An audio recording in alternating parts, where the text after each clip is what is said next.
Ya, terima kasih Anda masih bersama kami di Lobby Belajar Lebih Memahami, dan kini kita masuk ke segmen keempat. Di sini sudah hadir di tengah-tengah kita ada 3 orang model. Mungkin Mbak Nadia bisa menjelaskan siapa sajakah mereka ini dan pakaian yang mereka kenakan ini temanya apa saja ini, Mbak? Baik, ini adalah teman-teman dari Hadijah Butik, dari komunitas hijabpreneur Hadijah. Pada kesempatan kali ini Mbak Intan dengan tema casual, ya, mungkin bisa berdiri Mbak Em. Ya, ini adalah tema casual, santai, casual. Ya. Jadi untuk tema casual kita tidak perlu banyak pernak-pernik ya, atau motif. Casual adalah yang dipakai sehari-hari. Jadi keleluasaan bergerak, motif yang tidak gerah di badan itu menjadi pilihan. Kemudian celana tapi juga tidak terlalu ketat.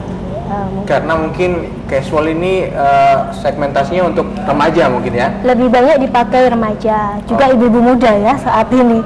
Karena lebih dinamis. Betul. Begitu. Kemudian tahun ini sekarang warnanya tren pastel ya, jadi warna-warna soft atau kalem. Seperti atasannya ini adalah bisa dibilang coklat susu ya, kemudian bawahnya kita pakai abu-abu. Oke. Ya. Sekarang coba saya tanya ke Mbak Istiqomah, kalau Mbak Istiqomah melihatnya ini sudah bagus. Cuma mungkin untuk daerah di bawah dekat celana itu mungkin ada baiknya mungkin sedikit dirubah ya. Agak ke bawah begitu ya. Oke, tapi secara keseluruhan tidak ada yang begitu menonjol sehingga ini masuk kategori jilbab kan Mbak Istiqomah ya? Tidak ya. Anaknya sendiri juga tidak terlalu menonjol kan. Oke, berarti ini bisa dikatakan sudah hampir mencapai syariah begitu ya? Ya, tinggal tambah sedikit lagi. Sedikit aja. Tapi tidak ada yang dilanggar juga kan ya Mbak? Insya Allah tidak ada. Oke, baik. Berikutnya mungkin Mbak Nadia bisa jelaskan yang kedua. Yang Mbak Aziza ini memakai busana gaya kantor ya? Mungkin bisa Mbak Aziza? Ya. Oke. Kita busana kantor yang cukup muslimah mungkin karena pakai dressnya dress balon dipadukan dengan blazer. Mungkin kesan formalnya atau resminya bisa dilihat dari blazer. Tapi kita di sini juga pilihkan corak yang vintage supaya agak modis gitu ya. Nah, tadi ya seperti saya bilang mungkin bagian-bagian yang menonjol itu bisa disiasati dengan memakai blazer. Kemudian untuk di kantor mungkin kita kan butuh juga aktivitasnya dinamis sehingga jilbabnya tidak perlu terlalu ramai seperti kita ke pesta atau untuk acara-acara tertentu. Jadi cukup simpel seperti ini dengan perpaduan gradasi warna ya, gelap ke terang, daleman atau innernya lebih gelap, kemudian jilbabnya lebih terang. Seperti jadi ini sangat cocok bagi para muslimah yang beraktivitas di kantor begitu. Betul. Ya, dengan pakaian berupa atasan blazer, kemudian rok begitu, kemudian pemilihan hijab yang tidak terlalu rumit pemakaiannya. Betul. Mudah-mudahan sih kantor menerima ya seperti ini ya. Kadang-kadang ini kan hanya ada mungkin di majalah Islami gitu kan. Nah, mudah-mudahan kantor tidak harus blazer yang hitam gitu kan. Kita kan juga perlu dinamis ya. Model itu juga model fashion kan terus berkembang. Mudah-mudahan bisa diterima di kantor manapun.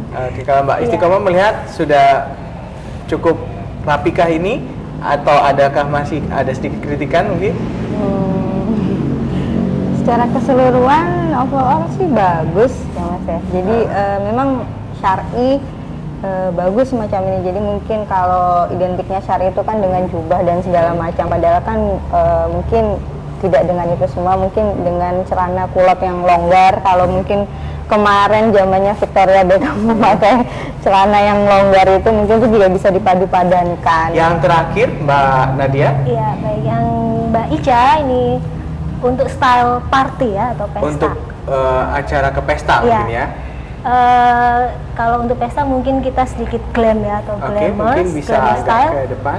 Ya, ini untuk jilbabnya kita beri yang ada glitter-glitternya. Jadi biar kesannya bling-bling ada ya. Itu menimbulkan efek glamour mungkin. Iya. Dari bajunya sendiri sudah ada kesan glamournya, kemudian kita padukan aksesoris sedikit dengan ikat pinggang. Kemudian pemakaian apa style jilbabnya juga kita pasangkan yang model turban. Jadi turban itu mungkin sudah beberapa saat yang lalu, tapi tetap manis digunakan asal ada padu padan. Sengaja kita pasangkan hijab yang menutup dada karena ternyata berpakaian untuk ke party pun kan kita biasanya pakai kebaya. Kalau ke resepsi pernikahan mungkin kan perempuan-perempuan pakai kebaya. Nah, kebaya itu kan selalu dipaskan body gitu ya. Nah, ternyata tidak harus tidak harus seperti itu. Jilbab pun bisa diulurkan menutup dada. Jadi banyak sebenarnya gaya yang bisa dikombinasikan. Mungkin ini hanya beberapa dari begitu banyak varian berbusana muslimah yang sesuai dengan syariah begitu ya, Betul. Mbak Nadia ya. Tapi tetap gaya. Tapi tetap gaya, tidak meninggalkan gayanya. Baik. Semoga ini bisa menjadi satu referensi tersendiri bagi pemirsa di rumah yang kebetulan menonton acara ini. Oke Mbak, silahkan duduk lagi. Kita lanjutkan lagi obrolannya ya Mbak Nadia dan Mbak Istiqomah. Ada juga satu artikel, saya juga sudah ambil. Ini artikel yang berikutnya, sebentar saya cek dulu. Oke, dari merdeka.com. Artikelnya berjudul "Pemakai Jilbab Seksi Karena Masih Ingin Dikagumi Pria". Nah, ini tampaknya ada yang lain, artikel yang lain. Artikel ini istilah jilbab merupakan satu penghinaan bagi perempuan berjilbab. Ya, apakah benar demikian? Anda melihatnya? Ataukah ada semacam kegelisahan ketika ini terus menerus kemudian menjadi headline dan terus diperbincangkan? Anda melihatnya Mbak Istiqomah, apakah memang seperti ini satu bentuk penghinaan atau justru ini satu cara untuk mengingatkan begitu? Anda melihatnya seperti apa?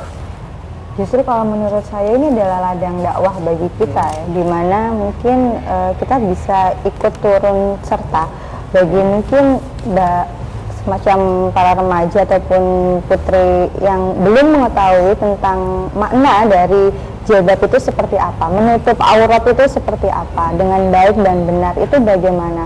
Ini loh ada yang walaupun kamu nanti harus syar'i, itu juga bisa loh tampil modis. Nah, seperti Mbak Nadia ini kan juga tampil modis walaupun kita lihat syar'i. Tidak menyanjung, tapi memang seperti itu. Jadi mungkin nah itu tadi bisa. Jadi ladang dakwah justru. Iya, justru itu adalah ladang dakwah kita. Oke, Mbak Nadia, apakah pemakaian istilah jilbab ini merupakan satu penghinaan? Anda menyikapinya seperti apa? Sebenarnya kalau merasa terhina itu justru bagus ya. Berarti kita masih ada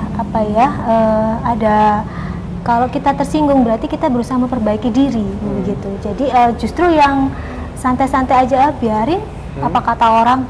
Nah itu malah yang wajib cepet-cepet dirangkul. Berarti ini tidak sadar kalau sedang keliru. Iya, tidak peka. Tidak peka. Betul. Baik. Jadi bagus kalau terhina. Jadi supaya mencari yang benar justru apa. mencari ilmu yang benar ya begitu ya.